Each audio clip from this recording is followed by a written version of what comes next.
It's not that large of a community, and he's out there. He calls himself Mr. Nobody, and he ties up his victims in very elaborate ways. This person was tied in 3 different areas. The details were the stuff of nightmares. College students were being murdered. 4 of them were women, and then Jackie Galloway disappeared. This person had thought this out. He's got a lot of the characteristics of a serial killer. Whoever left a body out is saying, "Come find me." One cord bound her wrists, which were pinioned at the small of her back. The other cord was tied in a diabolically creative pattern, described in chilling detail of her lash clothing. He stayed in the shadows as he walked through the neighborhood. I find the bed's knife. She screams, "I'll kill her."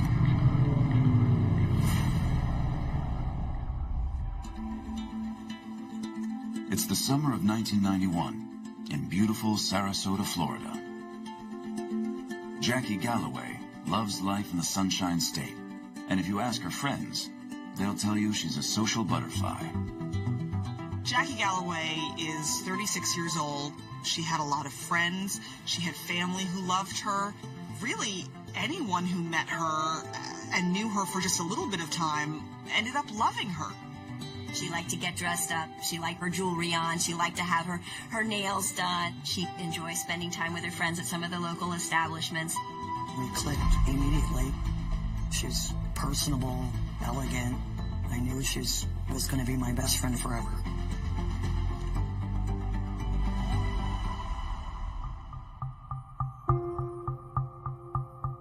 In the spring of 91, Jackie had just moved into an apartment not far from US 41 in the city of Sarasota.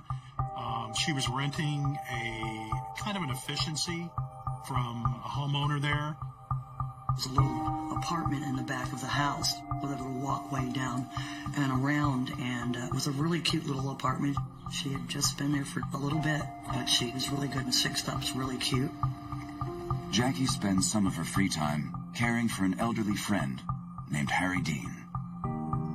He was an older gentleman that had lost his wife. She basically took over helping take care of him, and she was really proud of herself.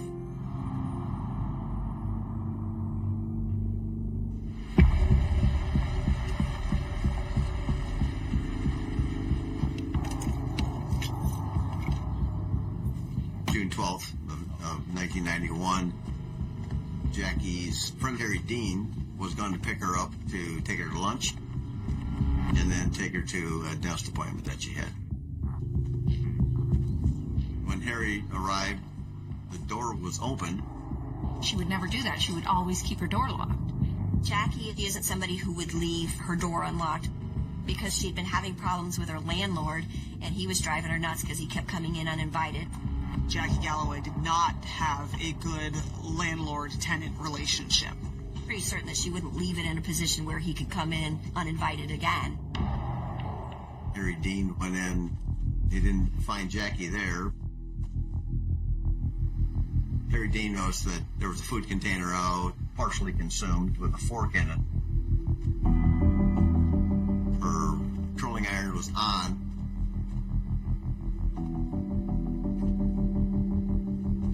And a purse was found on her bed.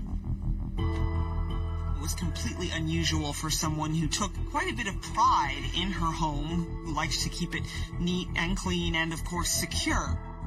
It also didn't seem likely that she ever would have left without her purse and glasses. Harry Dean initially thought that maybe she had stepped out to help a neighbor with something. So he waited for her.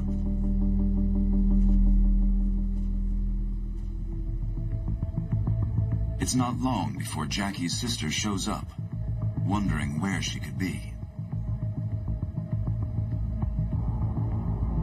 Jackie is the furthest thing from a loner. She's not somebody who just takes off and doesn't let people know where she's going. She's incredibly connected to her friends and her family. She talks to them multiple times a day. She's not somebody who would ever just vanish. I believe her sister even called her a phone junkie. She was always on the phone with somebody, and nobody was hearing from her. the same day that Jackie's sister filed a missing person report with the Sarasota Police Department. Police began to search for clues as to Jackie's disappearance. Any sort of clue, any sort of evidence that might lead them to where she was. Back then, you didn't have a cell phone to text somebody, so you'd have to use the rotary telephone to call your friends, and I called, and called, and called, and called, and no one answered, and I knew in my gut something was horribly wrong. They called all of her friends, past boyfriends, past work colleagues, family members, basically anyone they could think of. It was discovered that Jackie's niece had talked to her at 11 o'clock in the morning, and Harry claims that he showed up at her place at 12:15, leaving an hour and 15-minute window for Jackie to have disappeared. You go through all kinds of things in your head, trying to figure out what could happen. I didn't know what to think. None of us could figure out what had happened to her. It just didn't make sense. What happened to Jackie Galloway? One of the first things that we did is we started interviewing her close circle of friends, any boyfriends. Bruce Oberlin, that was her boyfriend. He was a nice guy, but, different kind of attitude sometimes. Jackie had worked as a waitress at the restaurant that Bruce's parents owned. Bruce himself would work at the restaurant occasionally. Bruce is a little bit abrasive, kind of grates on people a little bit. He just could be, boisterous and maybe a little jealous because he wanted to spend more time with her. And she was, she would go out and, not bring him every single time. She had a lot of friends. I interviewed Bruce, and he said he was Jackie's boyfriend, and he hadn't really talked to her for a while, and he didn't know where Jackie had been.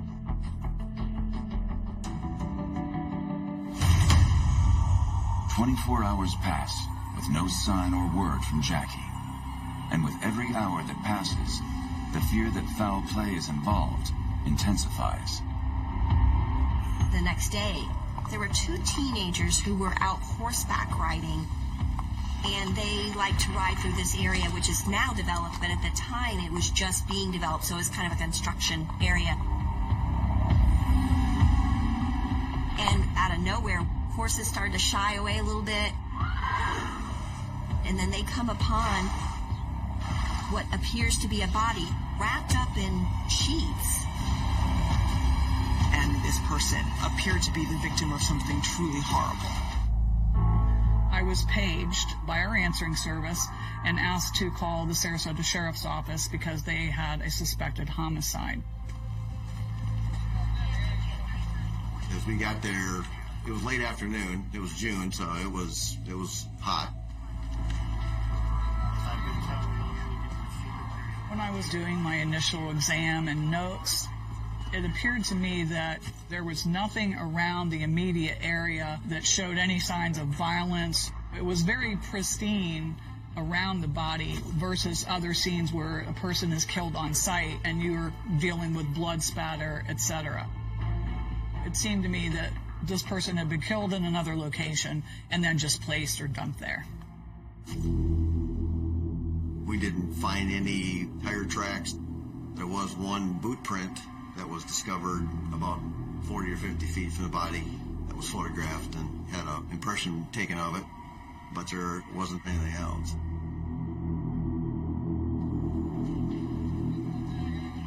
In examining the body at the scene, it was odd to me that this person was tied in 3 different areas. You could maybe attribute that they wanted the sheet to stay on, but it seemed like almost like a profusion of knots where there didn't seem to be needed as many knots. One cord bound her wrists, which were pinioned at the small of her back. Who would tie somebody up like that? It was a very strange way to tie somebody up.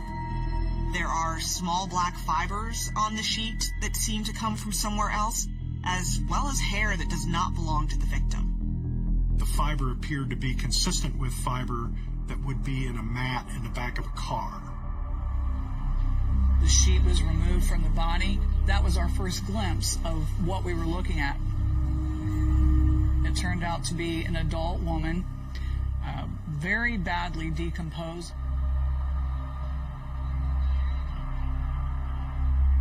Central Florida in the summertime, there's incredible humidity, intense heat, and all of these things will combine to make a body decompose very, very rapidly. Identifying a body can become very, very challenging.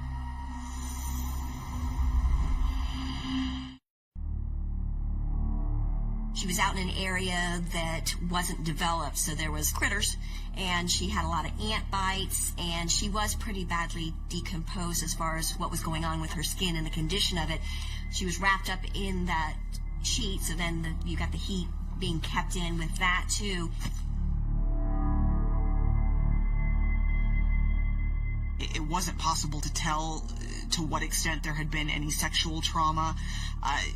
Insects had already begun to burrow underneath what remained of her fingernails, indicating both that there had been some form of a struggle or a clawing that had occurred, but also that she had been there for a little bit of time.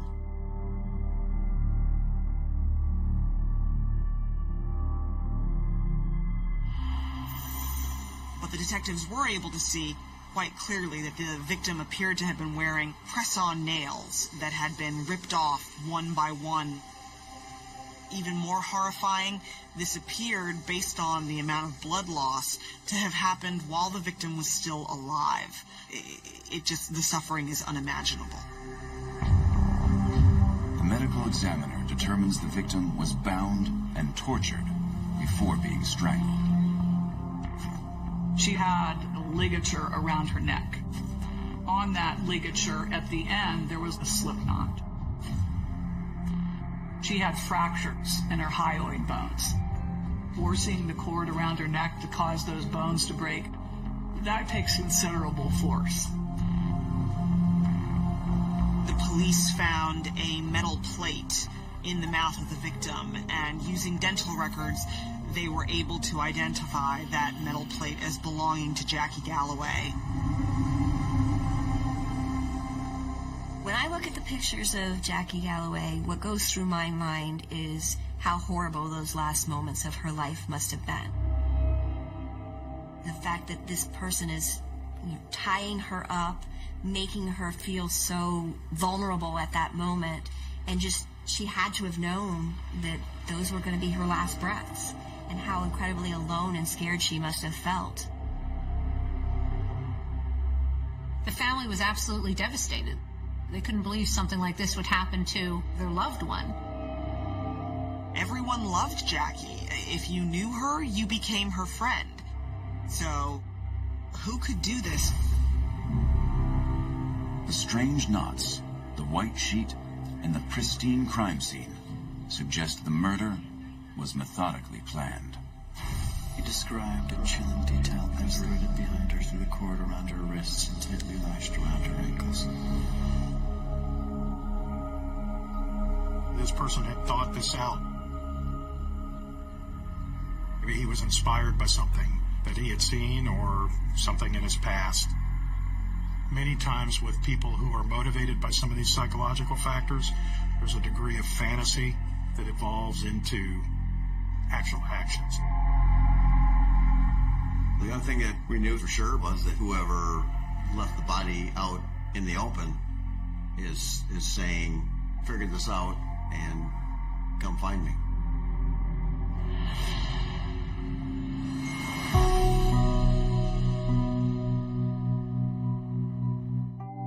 Next, we interviewed Harry Dean.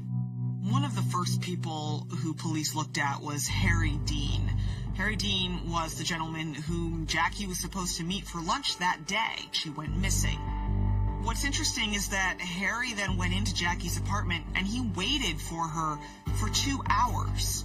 2 hours in which he didn't call anyone. He didn't call the police or any of Jackie's friends or family. He just sat there and let 2 hours pass, wondering where she was.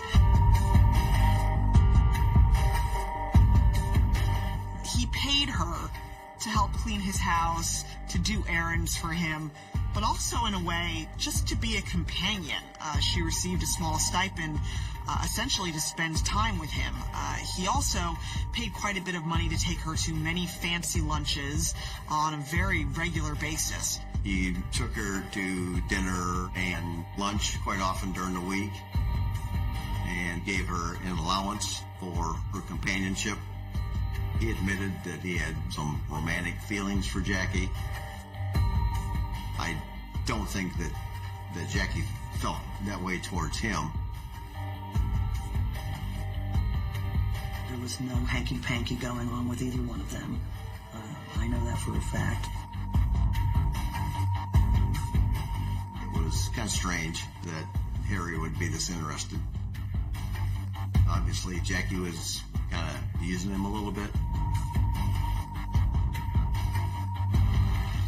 Ultimately, any case against Harry fell apart.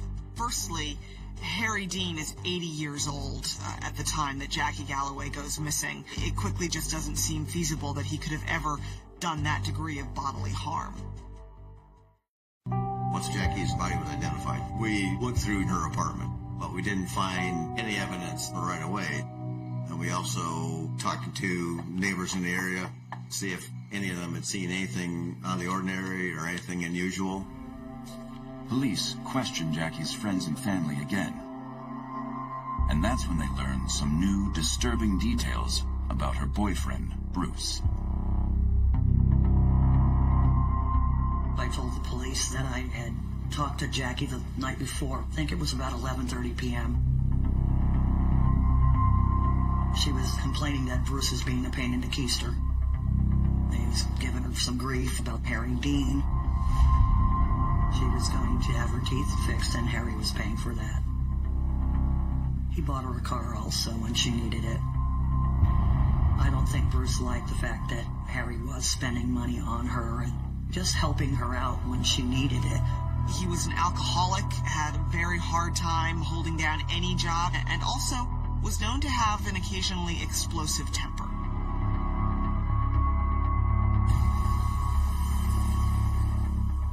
Bruce was angry, obviously, and said, you'll be all right tomorrow morning, you know, you'll kiss and make up kind of thing. I said, just leave him be for the night, don't answer his phone call. And that was basically the last time I had spoken to her.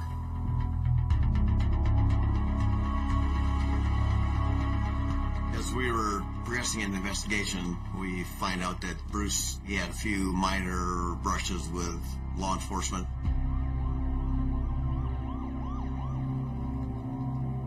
And when Jackie's sister was interviewed, she was under the impression Bruce had hit Jackie on a couple of occasions.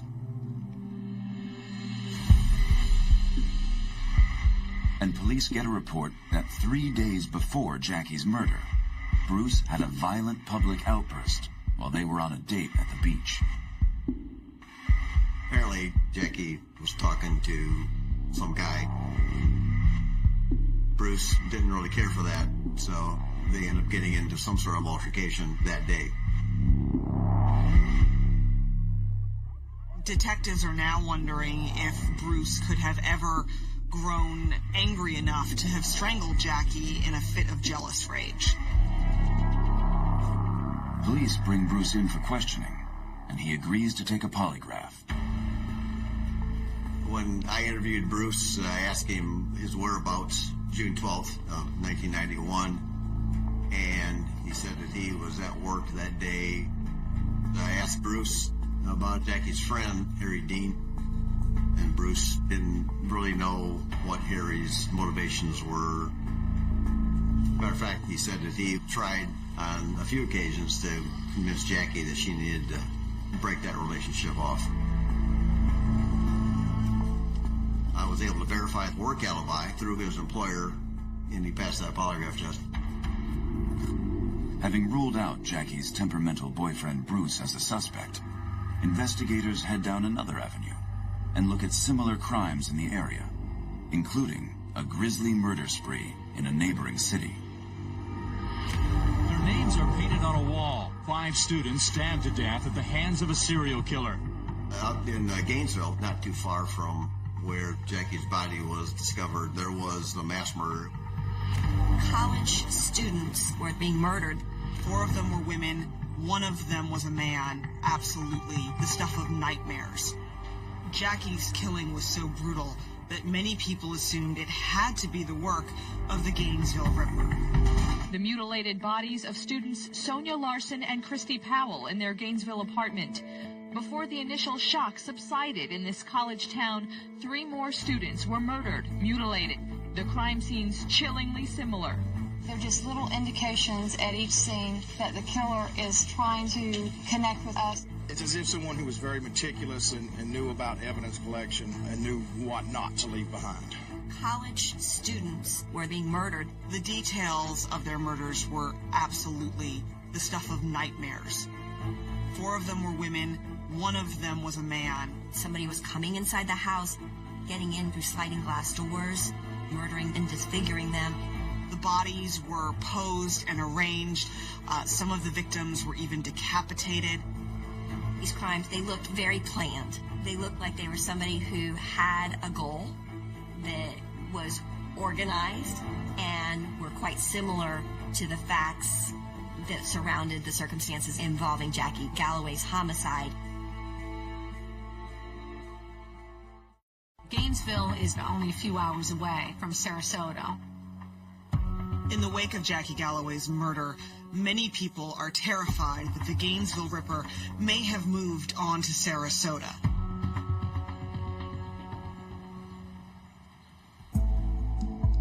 Police worry the Gainesville Ripper has picked new hunting grounds, and that Jackie may not be his only victim in Sarasota.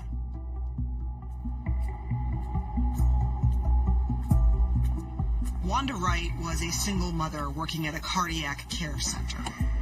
She worked pretty late that night, and then she came home, went to bed, and everything seemed fine and peaceful until, unfortunately, a couple hours after midnight, she was woken up by a stranger in her bed.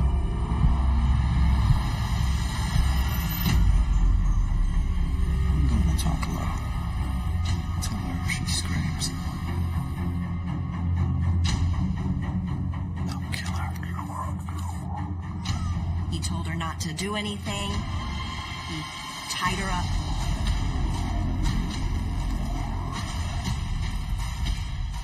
The rope that he tied her up with, he seemed to have that with him because it was almost immediate that he put her arms over her head and tied her up.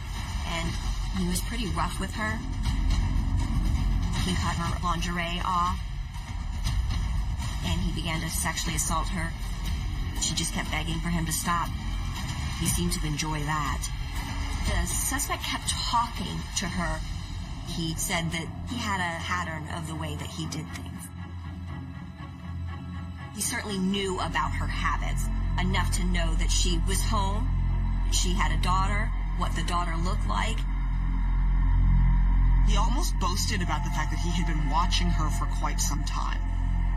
But there was something special about the way things were tied. It was done in a way so that once he threw it over the bedpost and over her hands, that he could easily kind of pull it together so it would tighten up right away. In fact, the ropes are knotted in the same way as the rope found around Jackie's neck.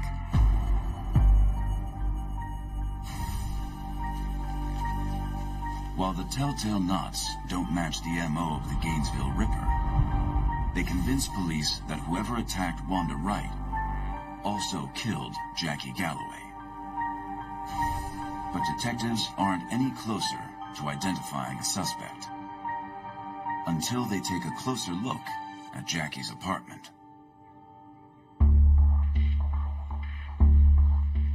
At Jackie's apartment, we were looking around, see if we could find anything that would indicate what happened. It was a very small apartment. If a struggle had happened there would have been furniture overturned and things knocked off walls, and the condition of the apartment was really good. Didn't look like she was taken by some sort of force, and secondly, it didn't look like she was making a plan for her to go somewhere else. With no signs of a struggle in the apartment, investigators believe that Jackie probably knew her attacker. And a mysterious note she left behind could be the piece of evidence detectives have been waiting for. Detectives were able to find a letter that Jackie had actually written to her landlord asking to be let out of her one-year lease. This struck detectives as strange, since Jackie had just moved in 2 months before her murder. Pretty soon their attention was drawn to Terry Allen.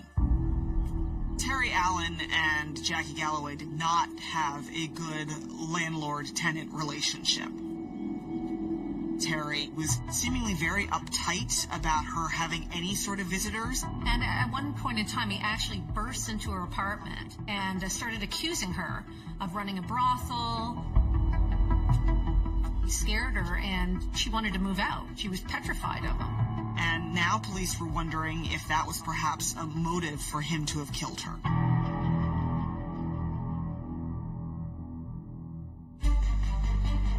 Detectives went to confront Terry Allen in front of his home about the letter. At one point, I looked at Terry Allen's car, and on the trunk lid, there was a cord sticking out, similar to what we had found on Jackie Galloway.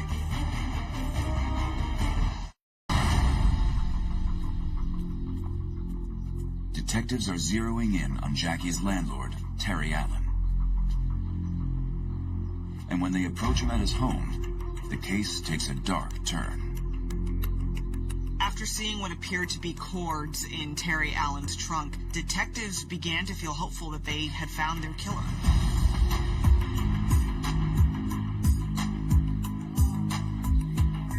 We brought Terry Allen in for an interview and polygraph test.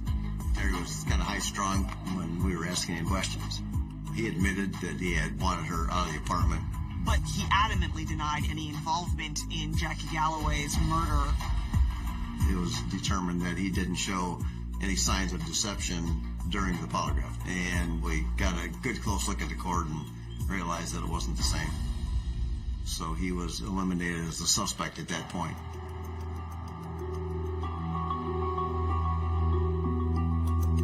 We're going through all of our usual suspects, and we're not turning anything up. It was very unsettling. In any case like this, expectation would be that someone's going to be in jail pretty quickly. But that doesn't always happen. As the realization hits the community that there isn't going to be immediate arrest, the pressure builds. There's always a danger that it could happen again. In this community, when there is a homicide, it's a big deal. And there's always that fear that the person who did it may do it again. You don't want something like this sitting out there unresolved.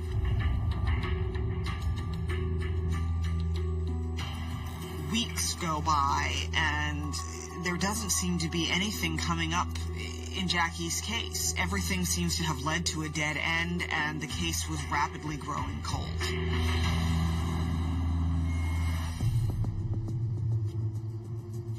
Six weeks after Jackie Galloway's murder, Detective Don Wenger discovered something quite startling.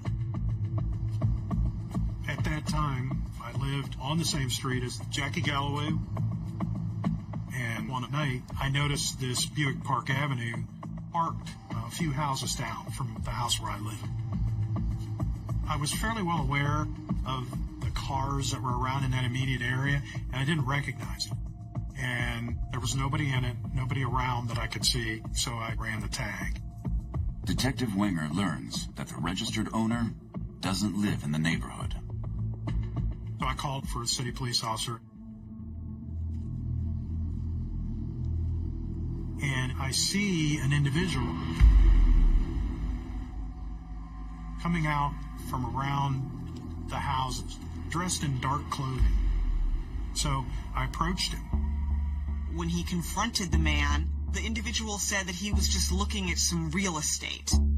Who goes looking at real estate late at night dressed like a burglar? I thought that was a bit strange. And then he asked me, So how are things going on the Jackie Galloway case? To bring up her name out of the blue was deeply suspicious. And he tells the detective that he lives next door to Jackie Galloway. And so the detective thought it was pretty suspicious. You know, here's this guy loitering in the neighborhood, looks like he's prowling.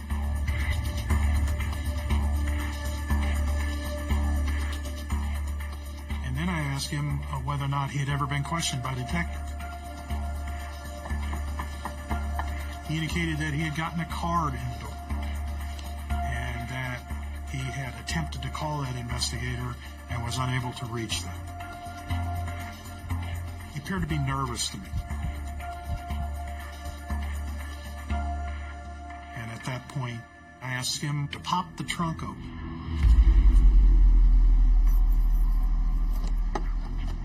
I looked in the trunk.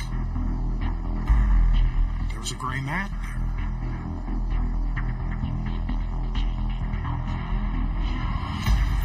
Jackie's body was found wrapped in a sheet, and on that sheet were fibers consistent with fibers from a mat used in car trucks. It created a real reaction in me. I had goosebumps. I just felt the overall situation wasn't right. So at that point, he was arrested for loitering and prowling. The neighbor is ID'd as John Waterman. At that time, 2 detectives go over to the jail and try to interview him. While in custody, police press Waterman about the murder of his neighbor, Jackie Galloway. During the initial interview, about the only thing he would really say about Jackie Galloway was that he had never been formally introduced to her, but he knew her comings and goings, you know, when she was home and she wasn't home. He knew a lot about Jackie and had definitely been obsessed with her. As the interview progressed, he started getting more and more agitated. I think he had a problem being questioned by a female police officer because Mr. Waterman was aroused and had an erection during a conversation, which is obviously extremely unusual, not a normal reaction to being accused of committing a murder.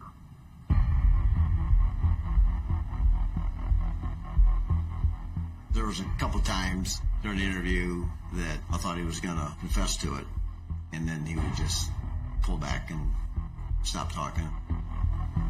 Somebody who was a sociopath, you know, it's a puzzle, it's a challenge. But he denied any involvement in the homicide. Police book Waterman for loitering and prowling and execute a search warrant on the car. In the passenger compartment, we found the coil of cord that was identical to what we found on Jackie.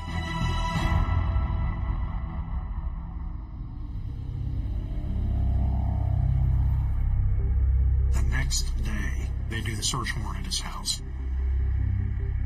When we searched John Waterman's house, couldn't find any evidence that the homicide occurred there. There weren't any blood stains or blood spatter or any signs of struggle. As I'm walking through the house, I see a bookshelf, and I'm a voracious reader, so I'm like, okay, I wonder what this guy likes to read. This book, like, leaps out at me, and it's called Postmortem. And I thought, well, that's interesting. Eventually, we found different lengths of cord. And then part of a sheet set is discovered that matches the sheet that she's wrapped in.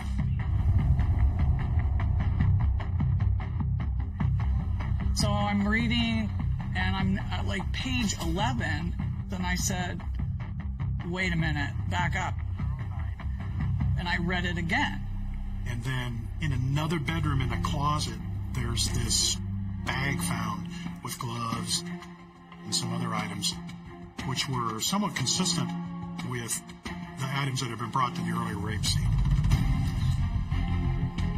Her face was grotesque, swollen beyond recognition, and dark bluish purple from the suffusion of blood caused by the tight ligature around her neck. That is exactly a description of Jackie Galloway as I saw her. Sarasota police are closing in on John Waterman, and they make a disturbing discovery as they search his home. This book leaps out at me. That is exactly a description of Jackie Galloway as I saw her. As detectives begin to flip through the book, the plot line becomes very interesting to them. The central character is a serial killer who takes great pride in his work. He calls himself Mr. Nobody, and he ties up and binds his victims in very elaborate, intricate ways. The passage that struck me was basically, it was a female victim who was at her home. Someone had broken in, and there were drapery cords tied in a certain fashion around the body and knotted a certain way. And all I could think was Jackie Galloway. This is like the ligature wrapped around the sheet, around the body, and then around her neck with that little loop protruding. In the book, Mr. Nobody tortures his victims quite often before killing them, and at one point he even breaks his victims' fingers one by one. And so it doesn't seem like much of a stretch to think that this book might have in some way inspired John Waterman to kill Jackie in the manner that he did.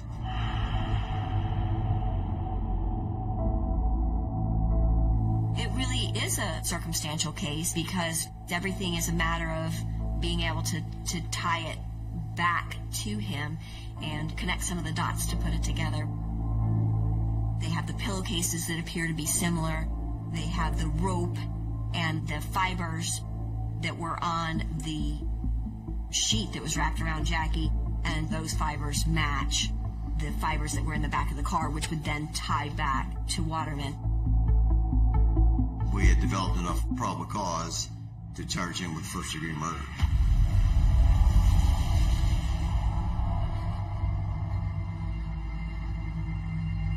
After police connect John Waterman to the killing of Jackie Galloway, they realize this could be the same man who attacked Wanda Wright.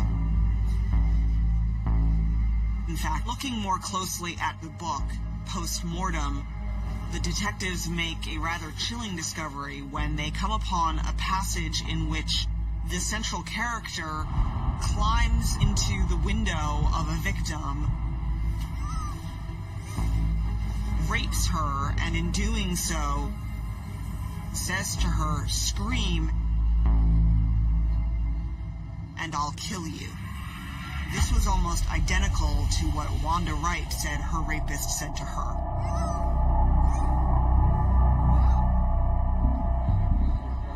Plus, think about what's ultimately found in John Waterman's home as far as a bag, and in it he has rope already in it, he has the gloves already in it, the mask is already in it.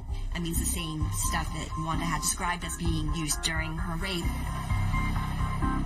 The police decided to compare John Waterman's DNA with the DNA collected during the Wanda Wright case.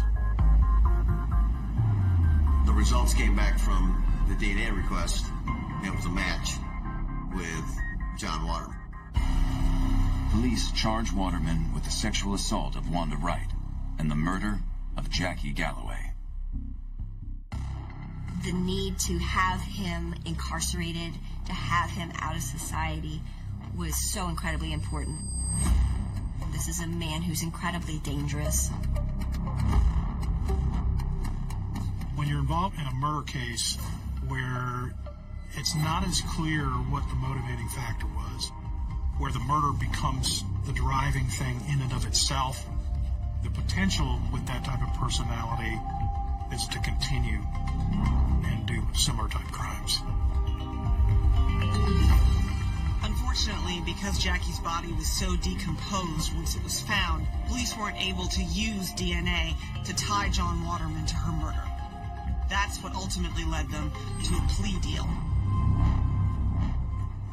With the evidence that we had available to us and what we would have been able to present in court, a decision was made to allow him to plead to 45 years for the homicide and for the sexual battery. Waterman never admitted that he was inspired by post-mortem, but the police and everyone else thought it was absolutely true. In taking a plea, John Waterman was not required to confess further, and so we'll never really know exactly what happened to Jackie Galloway and really the full extent of what he did to her. Where Jackie was murdered remains a mystery. Working on this case was scarier than most homicides. Most homicides are committed between family members or somebody who was very close to the victim. Jackie didn't know John Waterman at all. Jackie had only lived there for about 2 months. He didn't know her. He didn't know how wonderful she was. And for him just to pick a random person, it's just pure evil. There are a very limited group of people who just seem to be at their core violent and evil. And John Waterman seems to be one of those people. There's no reason for him to have done this. Certainly, it's not post-mortem or Patricia Cornwell's fault that John Waterman did the things he did. There are plenty of other books that he could have drawn inspiration from in equally horrifying fashion.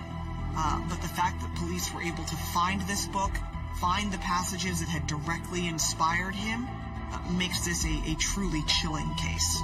He's been locked up for 20-odd years now, and he's in a psychiatric facility for sex offenders, and everybody is determined to keep him behind bars for the rest of his life. Thinking about her last moments and the horror she must have been in, knowing that she wasn't going to make it. I try not to think about what he did to her, but sometimes it creeps in. But then I have to remember what a great person she was and how much she influenced me to be a better person. I'd like her to be remembered as a person with a kind heart that believed in everybody, just a really kind soul. I miss Jackie Galloway every day of my life, and I'm lucky to have her, even just for a couple years, as my best friend. And I hope she's in heaven looking down on all of us.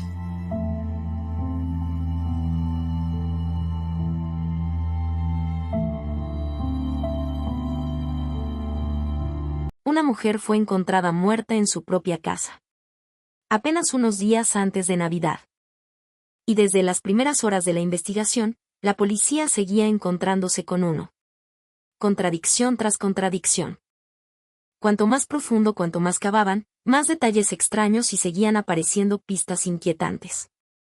Y finalmente descubrieron lo que realmente sucedió.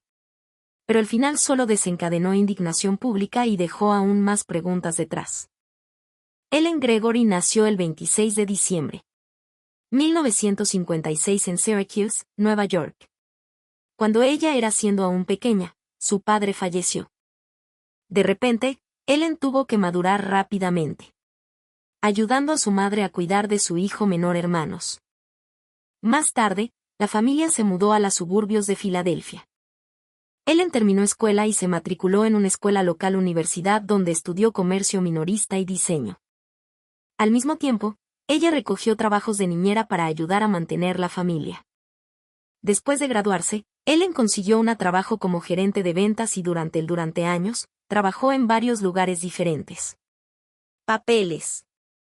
Cuando tenía 30 años, conoció a un hombre llamado Rafael, y unos años más tarde, se casaron.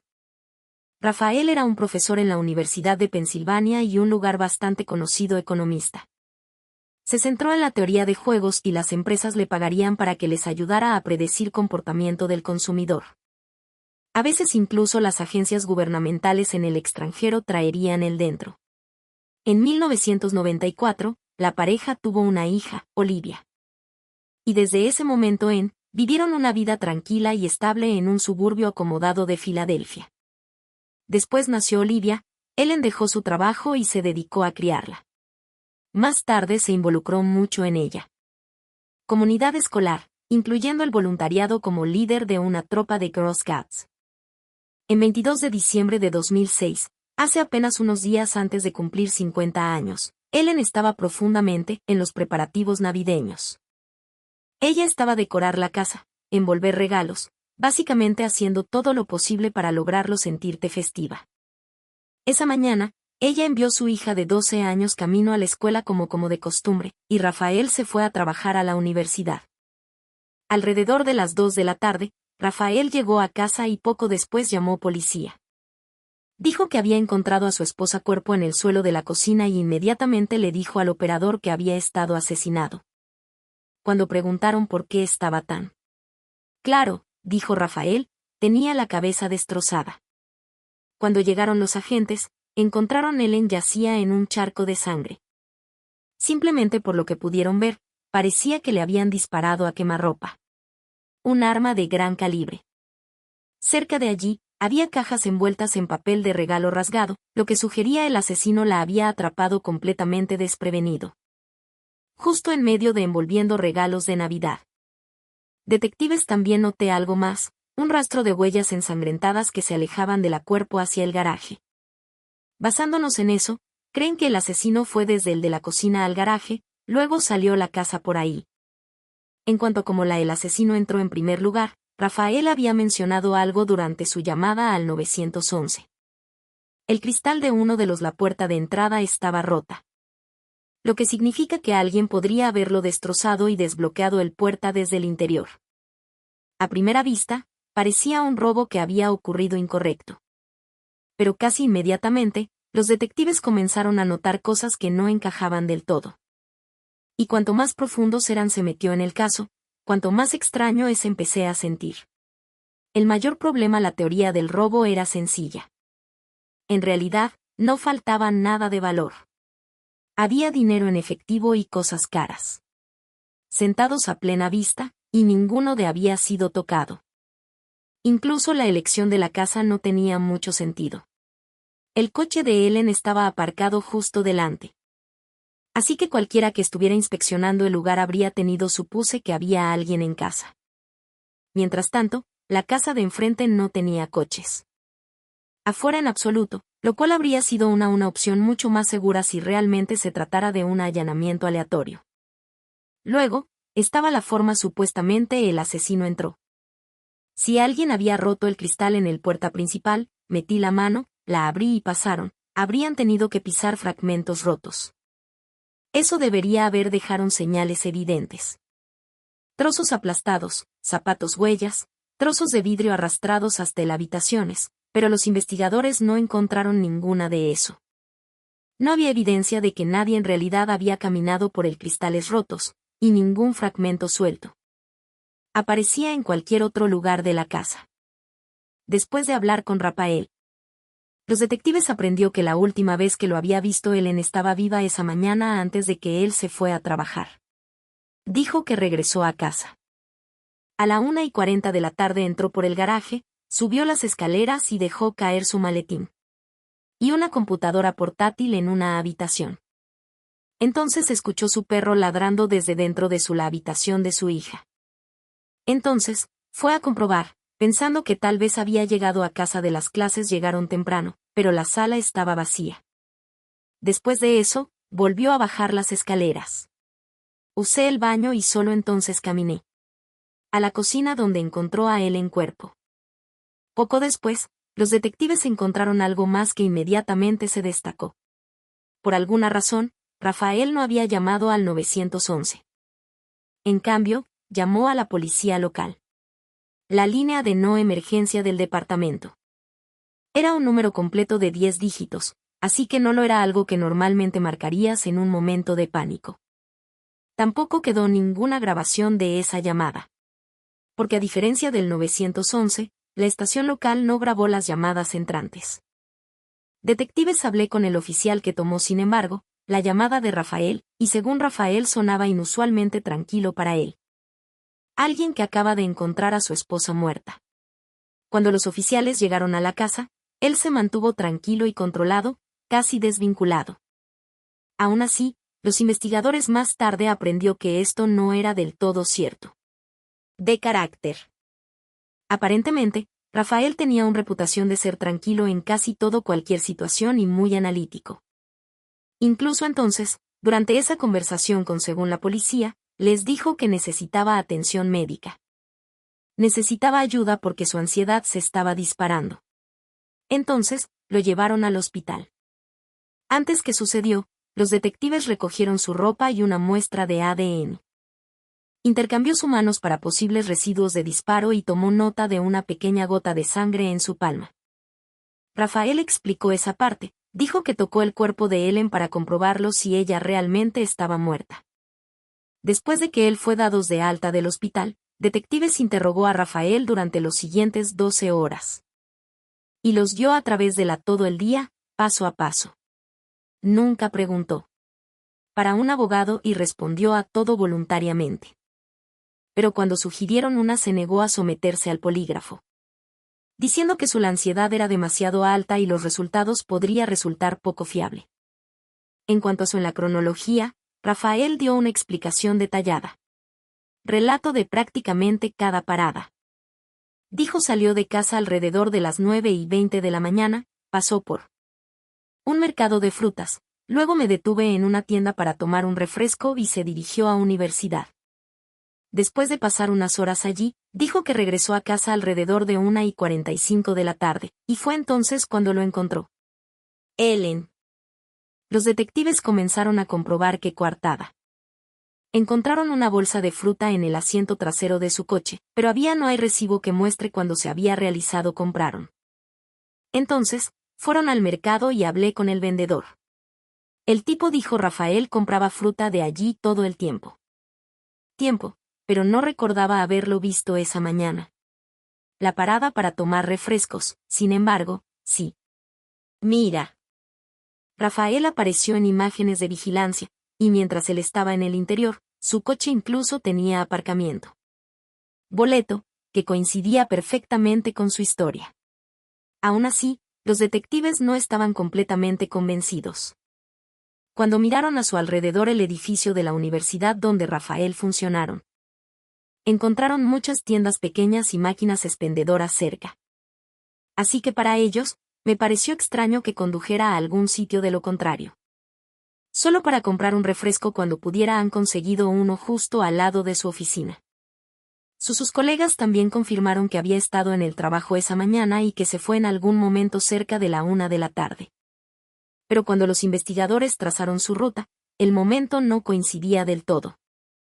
Por su estimación, el viaje debería haber tomado unos 20 minutos menos, incluso con tráfico, y Rafael no tenía una clara explicación de la brecha.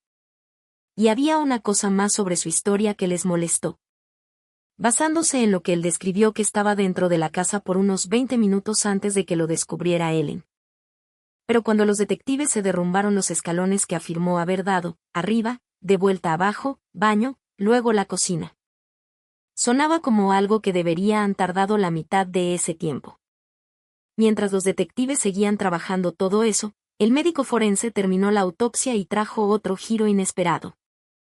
A primera vista, todos habían asumido que Ellen había recibido un disparo en la cabeza con algún tipo de grande arma de calibre. Al menos la herida parecía me gusta, pero eso ni siquiera se acercaba a lo que realmente sucedió. En realidad, ella había sido golpeada varias veces con un objeto pesado. ¿Qué exactamente?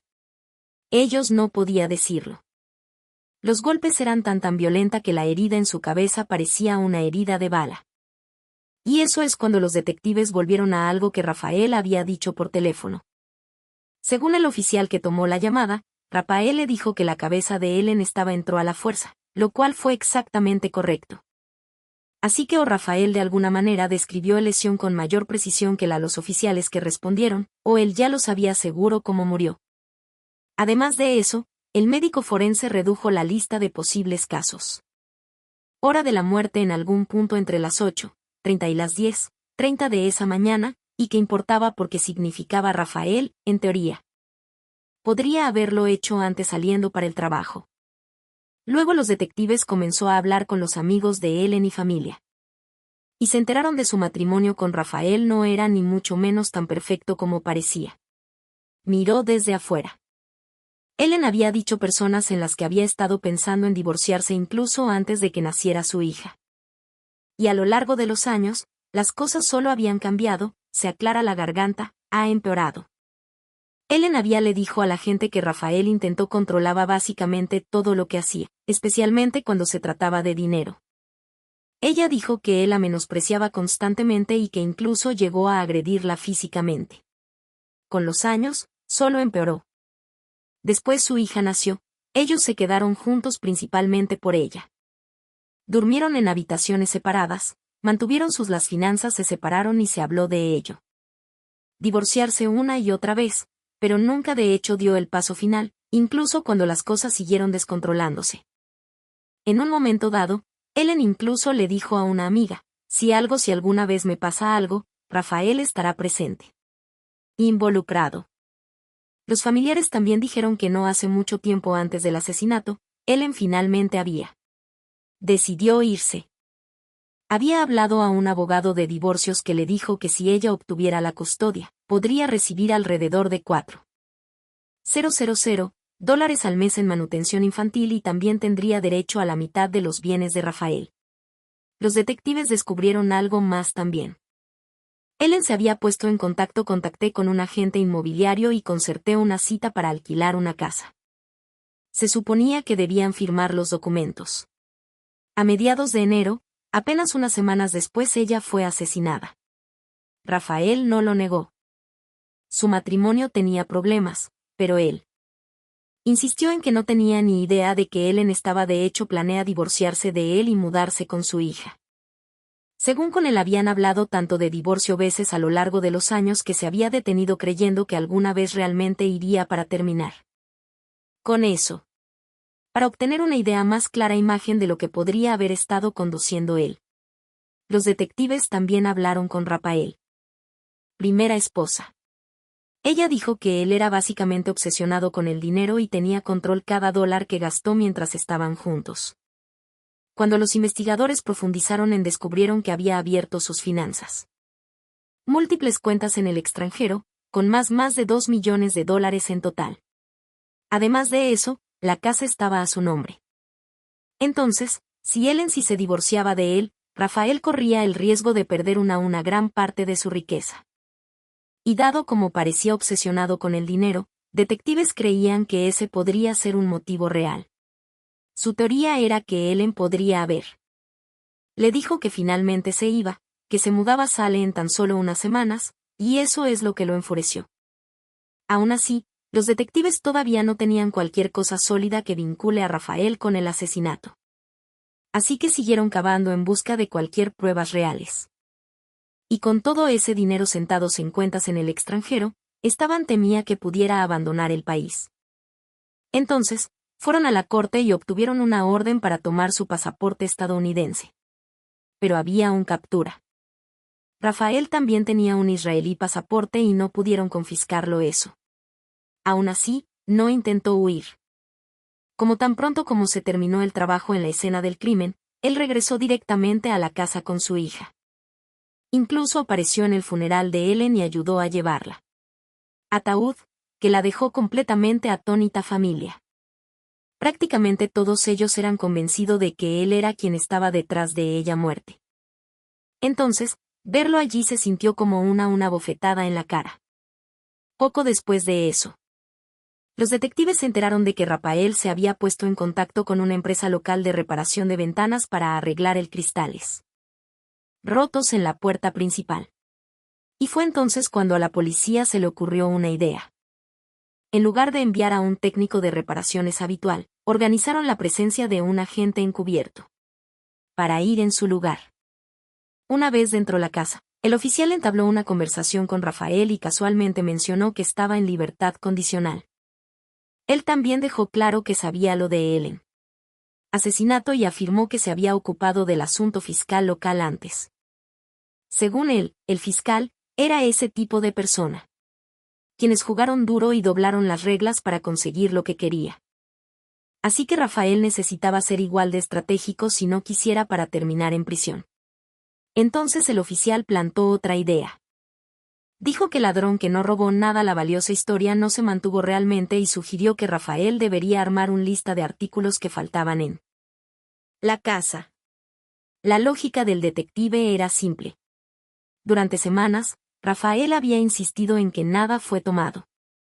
Entonces, si de repente produjo una lista de artículos faltantes, se vería así, estaba inventando cosas para apoyar la historia de robo.